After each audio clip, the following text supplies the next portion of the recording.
Hi there, Jay here, and we're back with Brony D&D. But this week, it looks like instead of a session episode, we're getting some backstory lore. This time about Ravvas.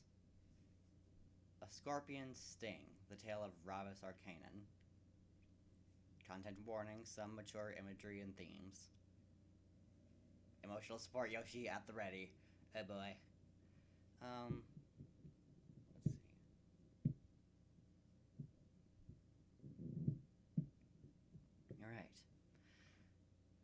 see. Alright. Looks like I didn't need my dice. Alright.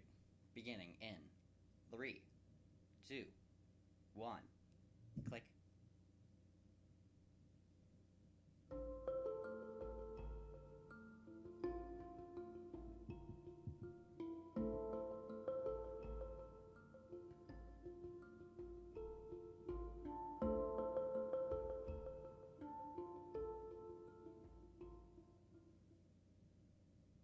For the drow of Lathnalor, life in the Underdark was nasty, brutish, and short, and Jareth Dalmas was no exception.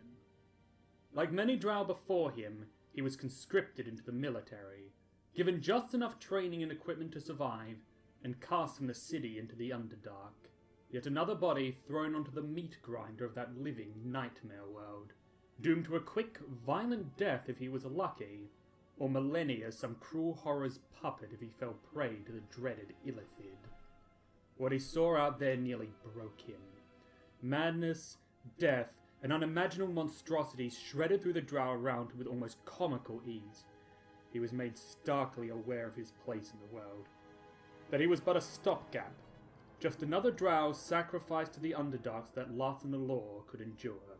He wasn't expected to thrive, he wasn't even expected to survive. Merely delay his home's destruction with his own life. And yet, endure Lathnalor did. And it was from this that Jareth drew both strength and hope. It gave him a sense of purpose and duty. He began to fight back against the monsters and endure the nightmares with new vigour. His place as a mere tool, now a source of inspiration rather than despair. We die in droves, yet the drow endure. As individuals, we are skinflakes, brushed off to become but dust. But as the drow, as a whole, we will never die. Soon his philosophy reached other ears. His ideas inspired other soldiers like him to join his cause. Drow as a people were raised to be treacherous and hedonistic, but out in the Underdark, such qualities were quickly weeded out. The soldiers who lived soon learned that you either trust in your fellow drow, or you died alongside them. With more and more people joining his side, Jareth began to form them from a mere gathering into a cohesive whole. Using his wits and experience, he led his new band against the monsters of the Underdark as the first truly organised fighting force that any living drow had ever seen. While the drow nominally had a military, it was in truth more of a mob than anything. Though there were some drow commanders who could get the mob in line, the drow traditionally preferred cloak and dagger tactics. They'd sooner slit your throat while you slept than march out onto the battlefield. The existence of the drow armies was simply a way to keep the horrors of the Underdark at bay by throwing disposable bodies at them. Jareth's band was the first real military force that was organised, coordinated, and truly loyal to each other. And the success soon became known even to the high priestesses of Lolth themselves. It was during these years, however, that Jareth found something he had never dreamed he would have. Love. He met a young drow assassin named Shivra Arkanen. While he was a charismatic leader with a penchant for flowery speeches, she was a reserved and stoic lady of few words. And yet she carried her own presence, for when she spoke, everyone listened. The two became close as they fought side by side. They were the closest of friends, lovers, confidants, and eventually, to their absolute shock, parents to a child. Jareth and Shivra were the only true couple in their platoon, and while stress relief was not unheard of, it was rare since they all knew the risks. Still, accidents happen, and one day Shivra found herself pregnant. Though it might have been more prudent to dispose of the infant, none of the platoon were willing to do that. Mm. They fought for all drow, including this one, and so the whole platoon committed themselves to raising the child as they continued their campaign. The child, who they named Ravvas, soon became a welcome and familiar presence for the platoon. He looks so cute. As his upbringing was such an important responsibility, especially in such a dangerous place, it became everyone's job to look after him. Since various people would have to take on jobs where needed, no hand could truly be spared. Because of this, Ravvas grew close to the entire band, seeing them all as his family. He knew his conception was an accident, for his father warned him not to be too reckless with his desires as he grew older. Beware the burden you risk if you seek the pleasures of flesh on the battlefield. Am I a burden? You are burdened in blessing both, as are all drow. It is through our works and our acts that we prove worthy of the burden others must carry. We become powerful with the whole, not parasites as the one. Do not weep that you were born. Stand proud at the opportunity. As said before, his father had a knack for speeches. Even at a young age, Ravvas was taught how to fight and survive. Even a formal training did not begin until he reached the equivalent of a 7-year-old. The platoon knew if they started the training too early it would damage his body. A child in the Underdark needs to learn how to protect themselves. During engagement with enemies, one of the camp, who would rotate whom, would ferry him safely away from the battle, and once they were a safe distance away, they would both stay to watch the fight from a distance. At first it was to get him used to the carnage, but then it became both entertainment and education. They would sit or lie on a ledge hidden from view, and the adult drow would explain to him the tactics being used and the mistakes made. As he grew older, they began to quiz him, testing his knowledge, seeing what he could puzzle out from what he saw. It wasn't long before he started volunteering his evaluations without being asked. Even back then, he was a bit of an arrogant know-it-all. As the years rolled by, the training became more thorough and intense. He began to learn how to fight himself, and eventually even joined the other band members in battle. His parents were both perfectionists, and by the time he had his first real fight, he had been training for so long that his technique rivaled many veterans. He soon became a welcome aid on the battlefield. But all was not going well. The matriarchs and high priestesses were becoming concerned with the band's growing popularity, seeing the ideals of unity and camaraderie as an insult and a threat to Lolth's teachings. They began to slander the band and turn public opinion against them. Soon the band realized it was unsafe to return to Lathnalor, and they were forced into exile, branded as heretics and traitors. Ravvas, who was now a boy on the cusp of manhood, was shocked by these allegations. He knew his family were not traitors. They fought for all drow. There must have been a mistake. You see, his family had never told him what life was like for other drow. Never told him that the drow's own goddess demanded treachery and cruelty. That the band was the exception, not the rule. They had wanted to protect him from the harsh truth. And so, in his young naivety, Ravvas pleaded with his family to simply explain themselves to the matriarchs. Surely if they heard the truth, his family would be pardoned. But again and again his parents refused. Ravvas was as stubborn as any teenager though, and also Ravvas, and decided that if his family would not speak to the matriarchs, he would do it for them. And so one night he snuck away from the camp and fled to the city of Lathnalor. The matriarchs had put up wanted posters throughout the drow capital, urging anyone with information about his family to come forward, and Ravvas readily obeyed the instructions, reporting to the guards who took him directly to one of the matriarchs. The matriarch was a cunning and manipulative woman, and she played the part of sympathizer masterfully, giving him a warm bath, a delicious meal, and pretending to listen to his every word as he explained his family's situation. It didn't hurt that he was an adolescent at the time, and the matriarch was a very attractive and attractively dressed drow, knew how to use that little instinct to her advantage. Ravvas fell hook, line, and sinker for the ploy. He told them everything.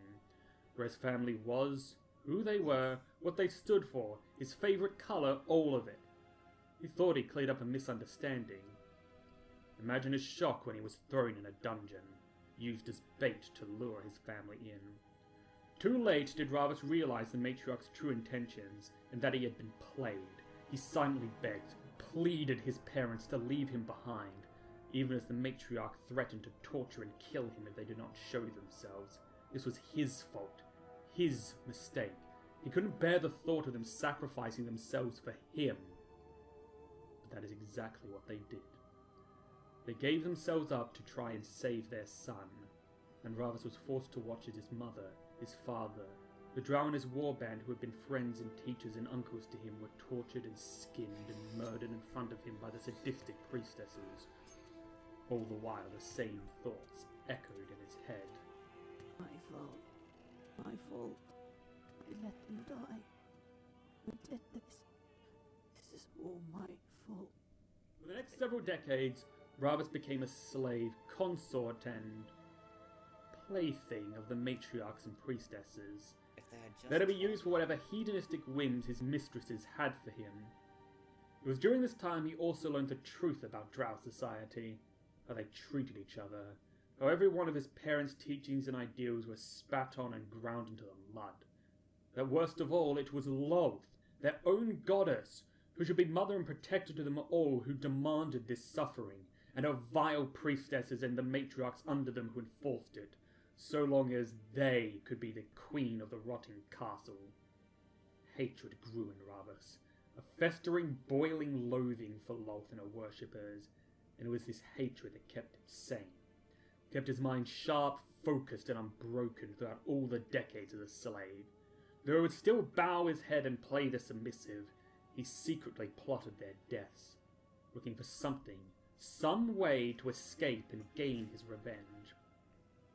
But for years, the answers eluded him. Unexpected salvation came in the form of an ambitious drow colonel by the name of Urdusk, who happened to visit the matriarch who owned Ravvas at the time. By chance, Urdusk noted Ravvas and took note of his size and greater alertness compared to the other slaves. In need of some more muscle, Urdusk bargained with the matriarch for ownership of Ravvas, and he became Urdusk's personal slave and bodyguard. His conditions under Urdusk greatly improved. He was required to take up the sword again, and his early training made him decades ahead of Urdusk's other retainers, so that the colonel quickly appointed him as his personal guard. So he wasn't rusty. However, while his situation was slightly better than being a slave of the matriarchs, Ravvas found Urdusk to be a loathsome individual.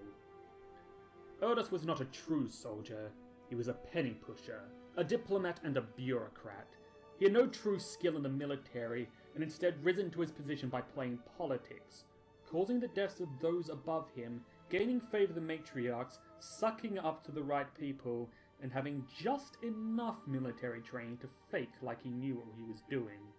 To Ravvas he was a liar, a coward, and a shameless sycophant, while Urdusk saw Ravvas as a boorish and uncultured brute, far too arrogant for his own good. One day, however, Urdusk's falsehoods caught up with him. He found himself and his men caught in an ambush. Unable to think a way out of this mess, Urdusk would have been slaughtered if Ravvas hadn't taken control, leading the remaining scraps of Urdusk's forces to a close but decisive victory over their attackers. Urdusk feared that Ravvas would dispose of him now, but instead, to his shock, Ravvas handed control back to Urdusk. Ravvas had realized that while he was a better soldier, Urdusk understood the politics of the drow far better than he did, and a soldier alone would only meet the same fate as his father had. Ravvas had to be smarter, so he made a deal with Urdusk. Officially, Urdusk would be in command. He would take credit for all of Ravvas' accomplishments. Ravvas would be nothing more than his bodyguard. In return, Urdusk would allow Ravvas to handle all military matters, while Urdusk handled the politics. Urdusk's pride was sorely wounded, but like Ravvas he was ambitious, forward-thinking and pragmatic, and he could see the wisdom in his arrangement. He agreed to Ravvas' position, and Ravvas became the unofficial commander of Urdusk's army. The pairing was immensely successful, and Urdusk rose swiftly through the ranks, gaining notoriety but always playing the game deftly enough to be useful to the matriarchs and priestesses, never a threat to them. They would not repeat Jareth's mistake.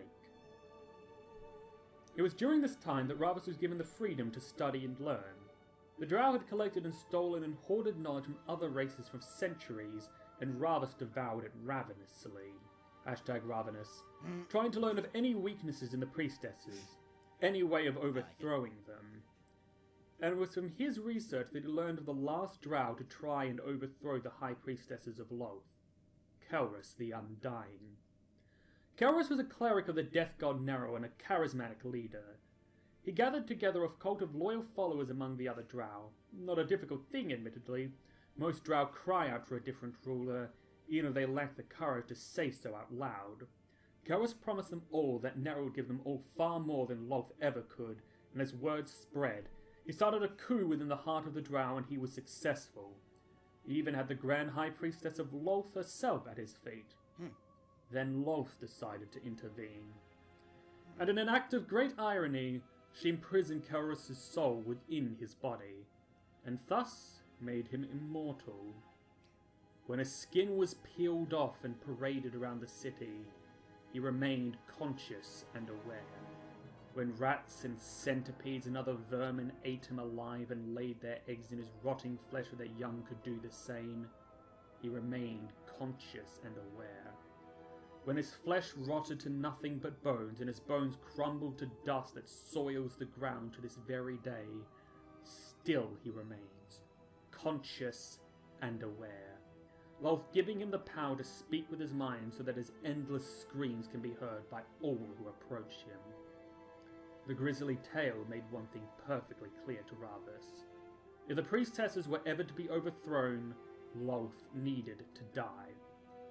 And so he began to devote his research to the gods and finding a weakness in the drow's creator. It was also during this time that Erdosk, liking the idea of having an attentive student, began to teach Ravvas the art of diplomacy and politics, lecturing him on the finer points of realpolitik, doublespeak, veiled threats, innuendo, and the careful art of a deal. Ravvas also learned of Erdost's ambitions to worm his way into the Surface Elves Council, to act as a spy on the other races and negotiate with them for more food, lands, clothes, weapons, etc. for the drow, and by gaining control of such resources, Erdost would increase his own value and power. Erdost had no more love for the surface races than any other drow, but his cunning mind recognized a way to manipulate and exploit them. While it was blatantly clear that Erdost only truly cared about his own power and influence, it was also undeniable that these schemes would give more resources to the starving drow, and while Ravvas still hated Erdost as a person, he began to support his efforts even more. Erdost's teachings would unexpectedly come into practice when Erdost found himself stonewalled in negotiations by a criminal underlord who had collected a wide menagerie of monsters for his fighting pits, including his prized monster, a mutated and enormous beast of a drow named Cruel. Erdost had hoped to persuade the collector to allow him to use the monsters in his own army, but the collector seemed uninterested in anything that Erdost was offering. Ravvas, however, had noticed that the collector was fond of gambling and, being much bolder than the more cautious Erdost, made a gamble of his own. Speaking out of turn, he offered a wager to the collector.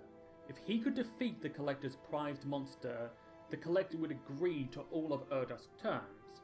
If he was killed, then Erdost and all his army would become the collector's slaves.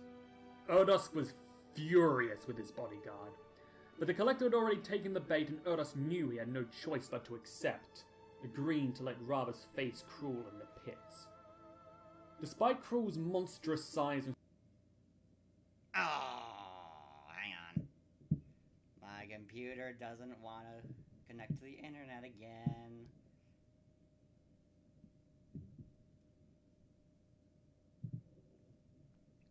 I'm at 1809.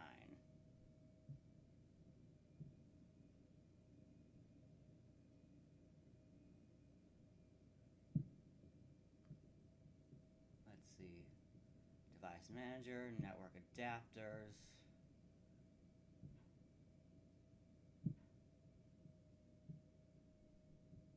I think this is the one.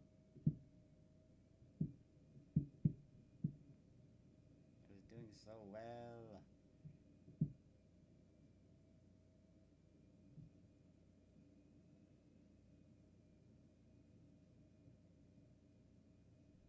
Was that the right one?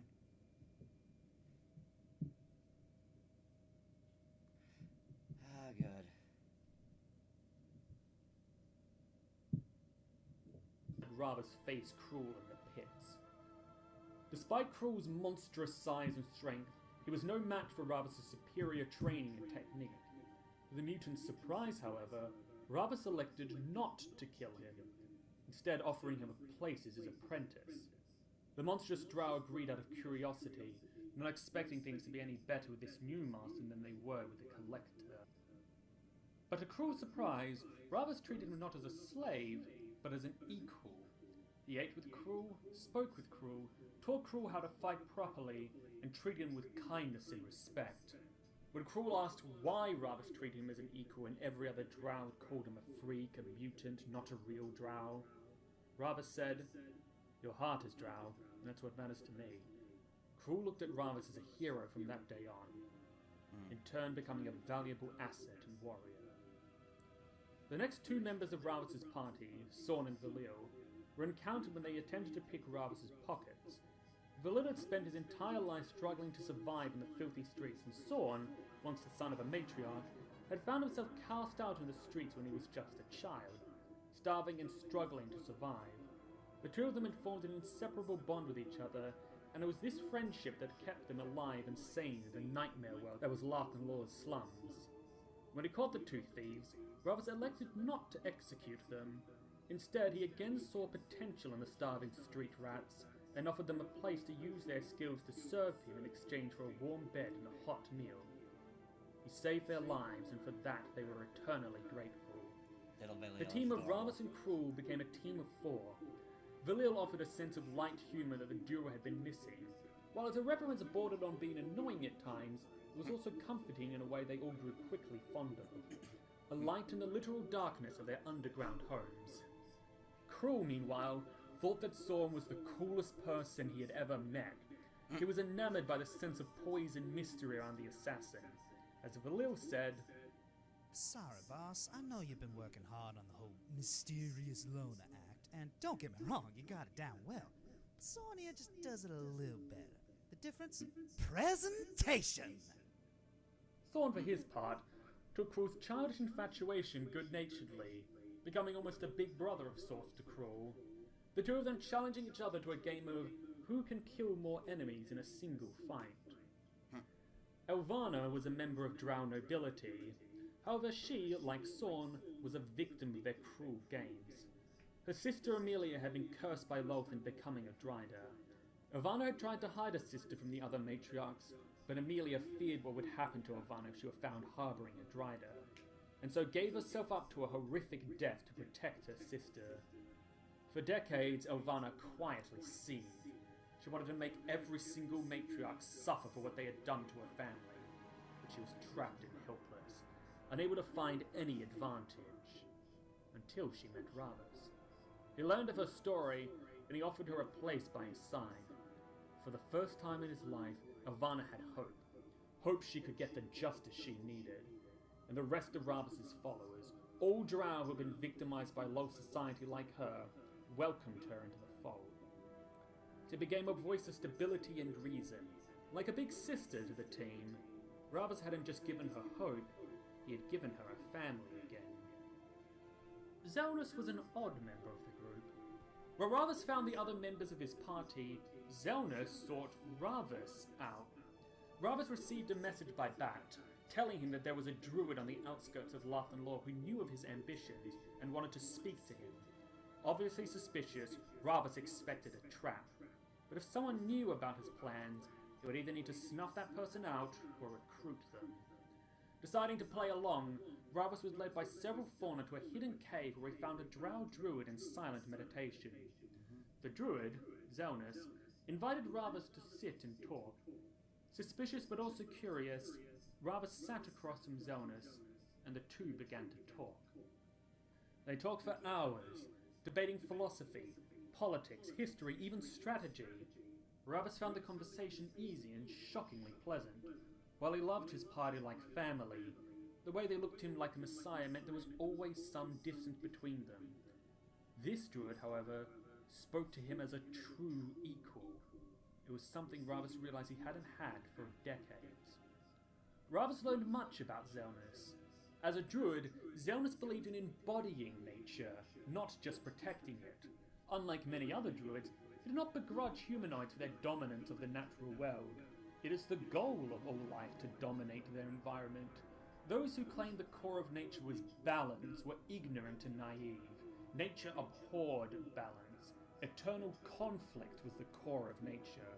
One species struggling against another.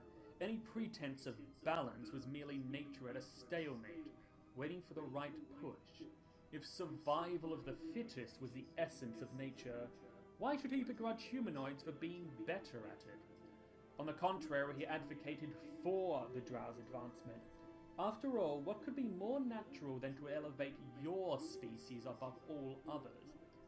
Like Ravvas, he saw what had been done to the Drow as unnatural and perverse. Ravvas realized then that he had been short-sighted and perhaps even selfish. It wasn't enough just to get revenge, just to wipe out the matriarchs. His family had always taught him about fighting for the Drow, for Larknalor, putting his own feelings aside for the greater good. What right did he have to stop when the matriarchs were dead? If he was to truly do what was right, he needed to become a champion of the Drow, to dedicate himself to advancing his species above all others. To settle for anything less would be a failure and a disgrace. He realized then that he had thousands of Drow relying on him not just to save them, but to elevate them to greatness they had never imagined. Zelnus became Ravvas' most trusted advisor, and it was Zelnus who recruited their 7th member, Priest Zaylin. Zaylin had once been a follower of Kelrus the Undying, and the loss of his spiritual leader had sent him spiraling into a depression and crisis of faith, believing that the Drow's suffering would never end. Zelnus found him and told him of a new man, one who too wished to see an end to the suffering and the death of the matriarchs. Zaylin worshipped death, for death meant change. It meant peace and honor in a meaningful end. Through Ravvas, the Drow might find an end to their suffering. Through Ravvas, the Drow could one day fight and die for a worthy cause, rather than a useless death. Ravvas had given his hope back, and like the others, he would follow him to the ends of the abyss. With our cunning, we control. With our abilities, we execute. With our minds, we master. Through strength, we surpass. Through savagery, we survive. Through peace, we purify. We are the disciples of Ravvas. We are venom, and all shall fear our sting. However, a terrible revelation would soon form a rift within the team. While investigating a money laundering scheme, Ravvas found out about a matriarch that had conceived a child with a human Lord Mayor she was business partners with. That child was Sorn. Ravvas was horrified. He had known about the depravity and debauchery of the matriarchs before, but this? To willingly mate with a human? To commit bestiality? It was disgusting, and the abomination that called itself his follower was disgusting too. It would almost be a kindness to end the abomination's miserable life then and there. He knocked Sorn to the ground, prepared to put the abomination out of its misery, when Cruel stood between them. Ravvas ordered his oldest friend to stand aside. This was a half-breed, an abomination. Why was Cruel treating it as though it were a drow? But Cruel refused. He stared his hero, his savior, dead in the eye, and repeated to him his words from so long ago. His heart is drow. That's what matters to me. And for the first time in his life, Ravvas hesitated. He looked at Sorn, now kneeling on the cave floor with his head bowed. He thought of the years they had served together, of their friendship. Was Cruel right? Was he acting too quickly? He knew there was no equivalent between Sorn and Cruel. Cruel may have been mutated, but his blood was still pure drow, with none of the other races to taint it. Sorn, though, carried in him the blood of the Zahuli, the enemy. What right did he have to live? And yet, had his father not told him about the strength of the drow? The heart and the resilience? Did he truly believe the drow blood in Sorn was weaker than the Zahuli's? With doubt in his mind, Ravvas lowered his blade. He would decide Sorn's fate later. Much later, as it would turn out.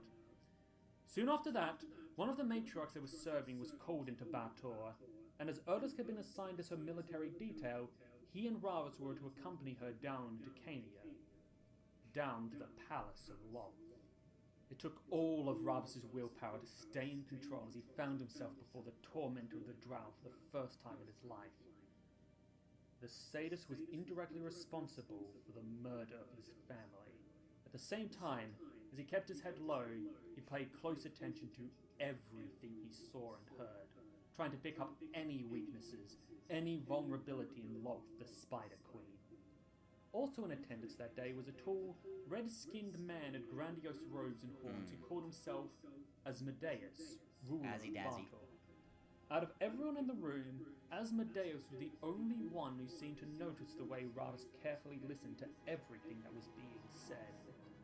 The reason they had been summoned, it turned out, was because one of Lolth's consorts had escaped her and either fled to another layer of Bator, hence why Asmodeus was present, or escaped into Lathan Law through the portal, and Lolth wanted him found. This is rather odd for you, Lolth. All this effort just for one drow. One might almost think you were afraid of him. Hope flashed in Ravvas' mind. Could it be? Someone or something that could threaten Lolth herself? He concealed the expression quickly, but he caught Asmodeus looking directly at him, a knowing smirk curling his lips. Lolth, meanwhile, fought back a look of murderous rage, before giving Asmodeus a very pointed smile. Oh, don't be silly, Asmodeus. None of these vermin are a threat to me. I just want my toy back. I am a god, after all, and you know as well as I do, we gods don't like to lose our property. Very well, I concede the point. Ravvas could feel the devil's eyes upon him throughout the rest of the meeting, watching him even as he left. The devil muttered to one of his servants when Ravvas was out of earshot. A drow. Learn what you can about him. Several key events happened after Ravvas returned to Lathan Law. The first was a shocking discovery that while he had been away in Cania, an entire decade had gone by, and Sorn had taken over the command of Venom in his absence. Fearing that this was a mutiny, Ravvas prepared himself to face the Master Assassin in battle. But to his shock, Sorn bowed to him upon his return, relinquishing leadership of Venom and submitting to execution as Ravvas desired. The others spoke up in Sorn's defense, telling Ravvas that he had dedicated himself to carrying out Ravvas' goals, even after they all thought Ravvas was dead, how he had led them in his absence, how his loyalty had not wavered.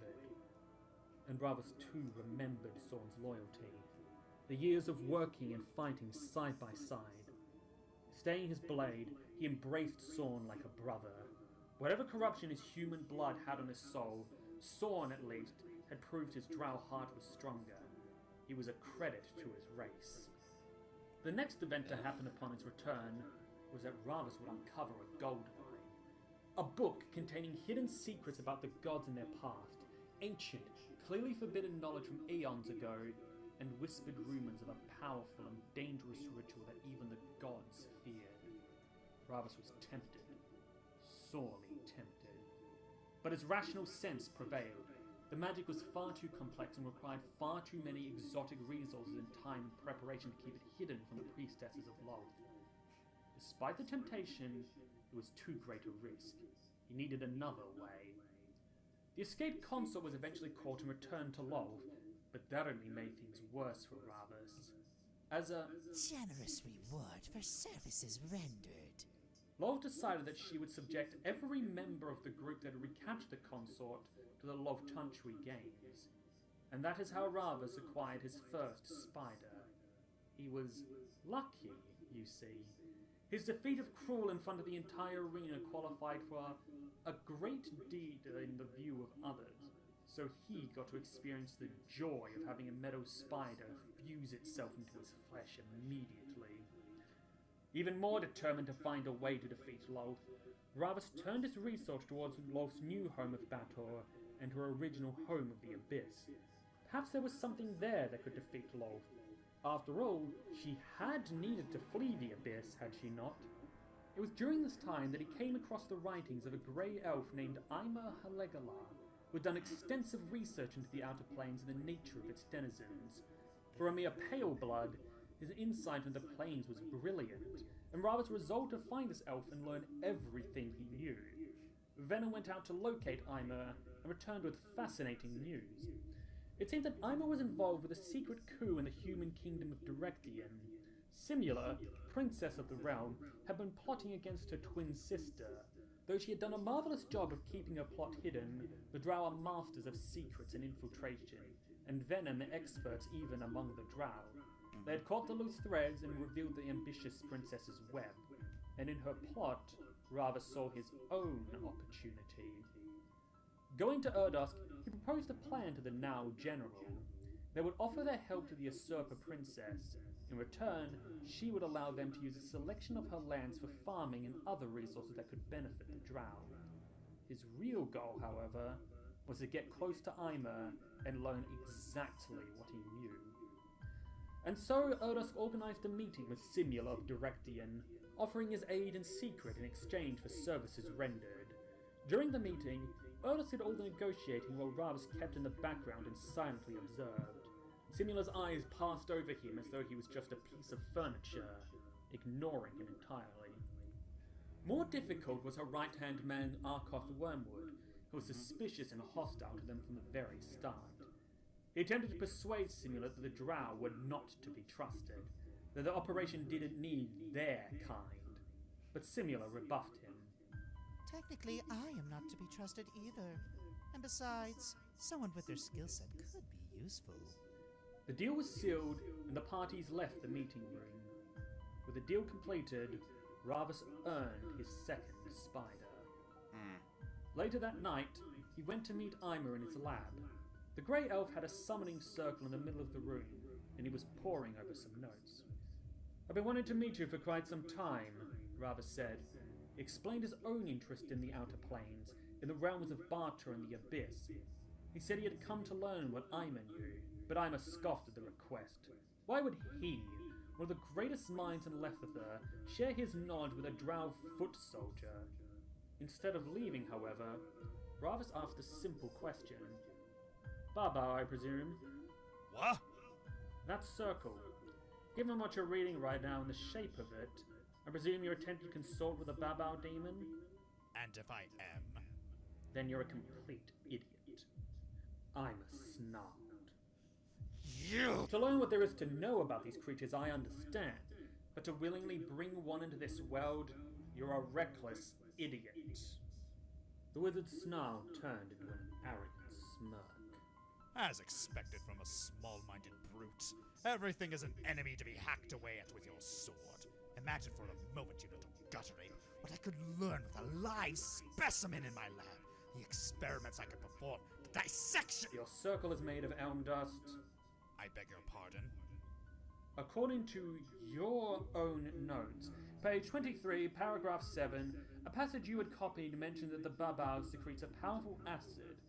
They would merely need to touch the circle and they'd burn it all away. You would be defenseless and dead. How would you possibly... I never translated that!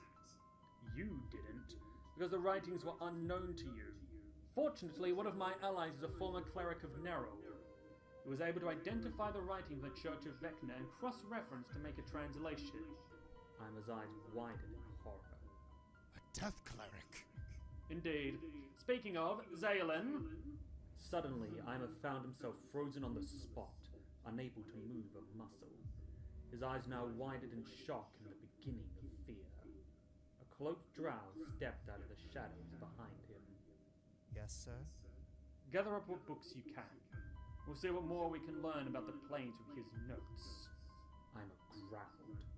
Don't you dare... When a child cannot be trusted to use his toys responsibly, he has those toys confiscated. Enraged, Ima barked out a spell, a little bit of verbal-only magic that would render the two of them blind and deaf for their arrogance. But the hooded cleric casually waved his hand, and the spell fizzled into nothing. You're lucky it was I who overpowered you, not an actual demon, or the consequences would have been far more dire. You did no such thing! You cheated! And demons are well known for playing fair, are they? There was no answer to that. So, do you plan to kill me then? It's what you apes do, isn't it? No. Erda still has a deal with Simula, and for whatever reason she sees you as useful, despite your idiotic experiments. Ima's mind raced. So that was why he was working with Simula.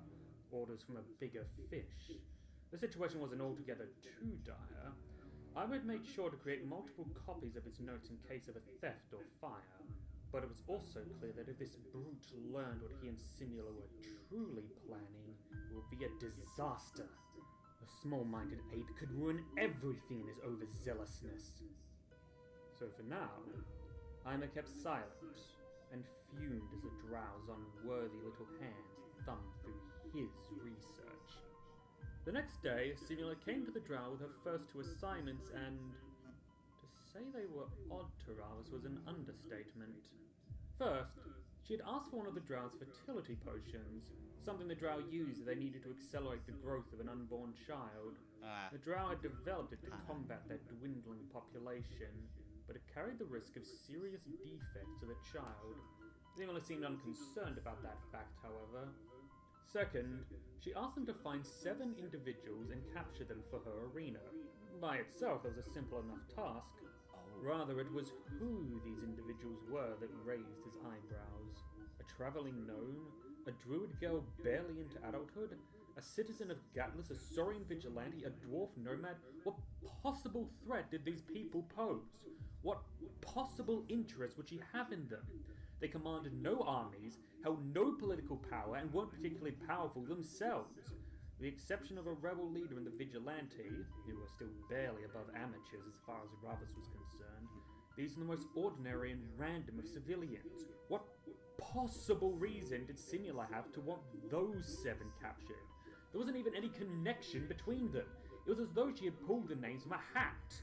The only ones that even began to make sense were Ima's estranged daughter and the estranged son of Thayed and Tanlio, another member of Simula's circle.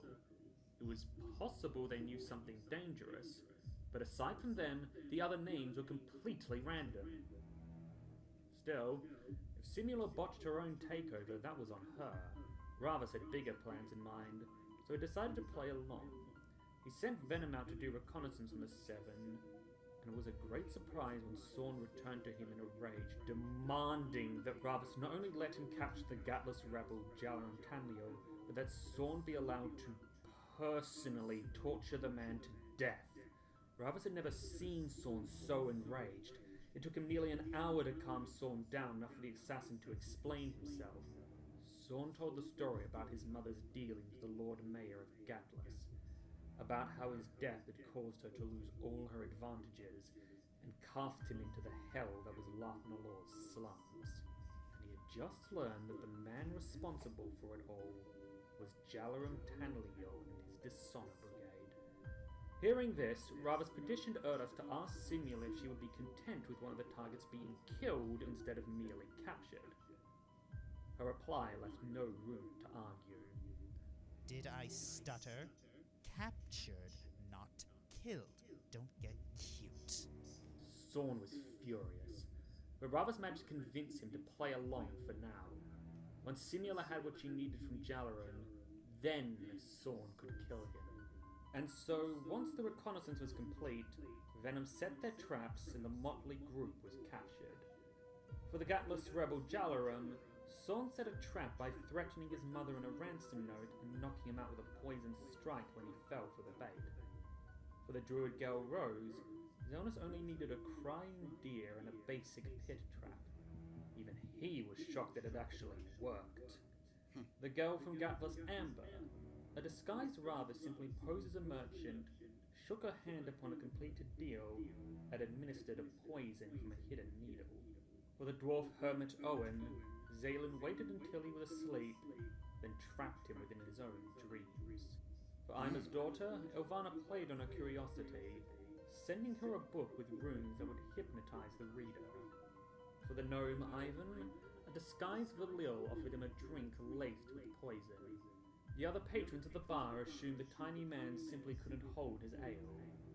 For the vigilante You ranger can't. Cross, Zelna simply poisoned one of his meals. All 7 were quickly captured, carted off to the arena, and forgotten about. No. Instead, far more dire news came to Ravvas when he received a message from Thade and Tanliel informing him what Simula's true plan was. Needless to say, Ravvas was horrified. Unleashing one demon was foolish enough, but an entire army? It was madness. Utter madness. He informed Erdusk of his findings, and they both agreed that the insane princess needed to be stopped. But they also knew they could still do more to sabotage her from within her organization. So when Ima accused Ravvas of knowing their plans, Erdusk replied, Yes, my bodyguard has already come to make his complaints heard. However, it is not his choices that matter, it is mine. If your plan succeeds, it will be a great benefit to us, and I'm not against the occasional risky gamble here and there. His words were able to convince Ima and Simula, and the Drow stayed on Simula's side, working to undermine her in secret. Erdusk even informed the 7 prisoners, who had apparently escaped along with the former Queen of Direction, that Ima was looking for his daughter. Ravvas debated killing Ima himself, but even though she had chosen to believe Erdusk's words, Simula had still increased protection around Ima and his lab. They would need a more indirect approach not to incur her extraordinarily powerful wrath. So it came as a great shock to everyone when Simula was found dead in her bedroom. Arkoth, who had been suspicious of the Drow from the start, immediately pointed the finger at them. Who else but those treacherous assassins could be responsible for his queen's death? The 2 sides almost came to blows when the fight was interrupted by Simula herself. All were shocked to see her alive, and not wanting her own people to turn on each other, Simula explained the situation. That she and her twin Jaminia were intrinsically linked, that each felt what the other felt, and that when Jaminia died, so too had Simula. And when Jaminia had been revived, Simula had come back with her. For some reason, Ravvas decided to make a mental note of that. His instincts told him it could come in handy later. About a week later, a new twist happened. Arkoth betrayed his queen and cast her out of Direction, seizing power for himself. Erdusk and Ravvas knew that Arkoth had always hated them. Without Simula to convince him to stay his hand, they knew it was only a matter of time before they were targeted by the Mad Warden. The time for secret sabotage was over. They left to join the growing rebellion against Direction in full. A rebellion that, to Ravvas' shock, was being led by the same group of escaped prisoners he had captured a few weeks ago. Ravvas couldn't believe it. Queen Jaminia leading such an army made sense, but why had she appointed those 7 of all people to be her effective generals? How could they possibly be qualified to lead an army? They were rank amateurs. What could they have possibly done that made all these people so willing to follow them? Began asking around, speaking to their family members or people who knew them, trying to get a measure on how they had earned this level of respect. What he was told shocked him. Kraken, an elder dragon, a nightmare beast, a fire of warrior? In a matter of weeks, these 7 had accomplished deeds that trained soldiers considered feats. It was impossible to believe, yet the evidence mounted. Just who in the 9 hells were these people? But the greatest revelation of all came when Ravvas spoke to the ranger's son, and learned something that shook him to his core. It's not fair. They still blame him because Solinor died, but it wasn't his fault. It was an accident. What? Solinor, the god of the hunt, was dead, and a mortal had caused his death. This had to be impossible. Surely. But his investigation confirmed it. The clerics of Solinor now mourn the death of their god.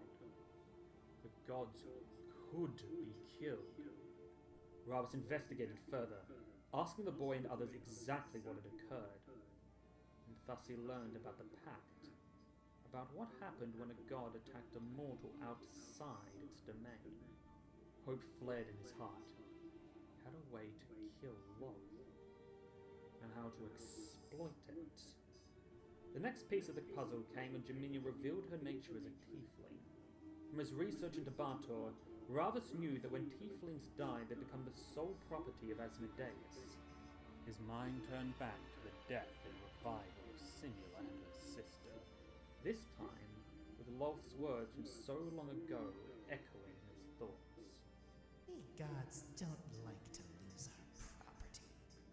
How cheated must Asmodeus have felt, to have a queen in his possession only for her to be snatched away when she was revived. The third piece of the puzzle came after the Battle of Directian. While everyone licked their wounds, he ordered Valil to replace one of the Wood Elf Council members and listen in on the meetings. There, Valil learned about Jaminia's plan to purify her soul from Asmodeus' taint. We gods don't like to lose our property. And with that, the final piece of the puzzle fell into place. If Ravvas told Asmodeus about the spell to purify Jaminia's soul, the Lord of Battle would need to act fast to take Jaminia to hell, or risk permanently losing his hold on her.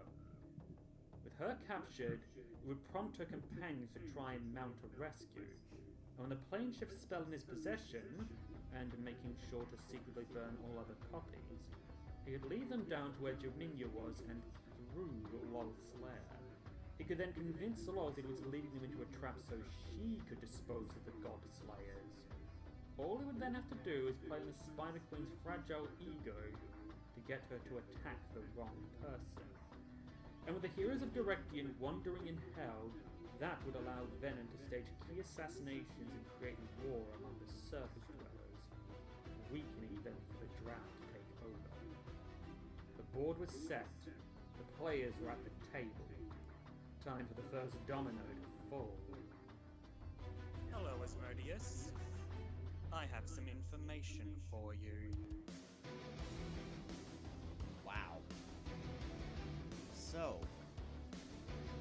Ravvas was tied with the Heroes of Directian since the beginning.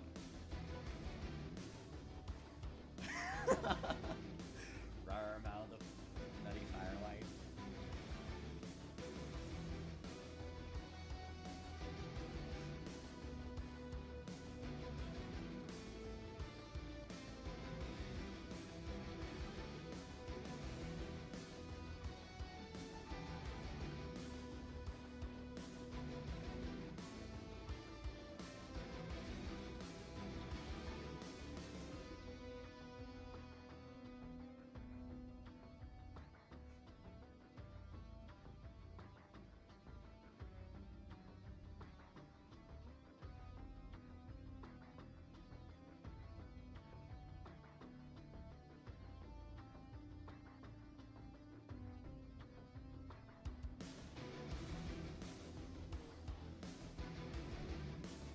Makes them sympathetic, but it doesn't excuse them.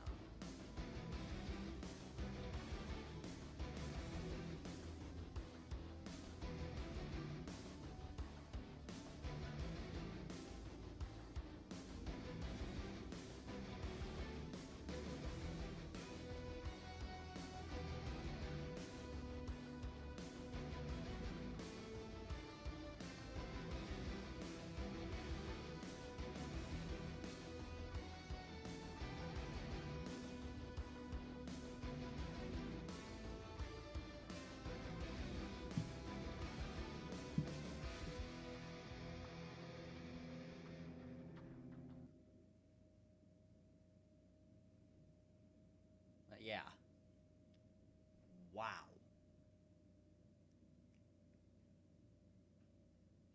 It all ties together with a neat little bow. Sorry, I wasn't talking much. I just didn't want to talk over what I was needing to hear. I'll say it again. Wow. What else can I do? What else can I say? But yeah, the torments in the lore makes them sympathetic, but it doesn't excuse what they are doing.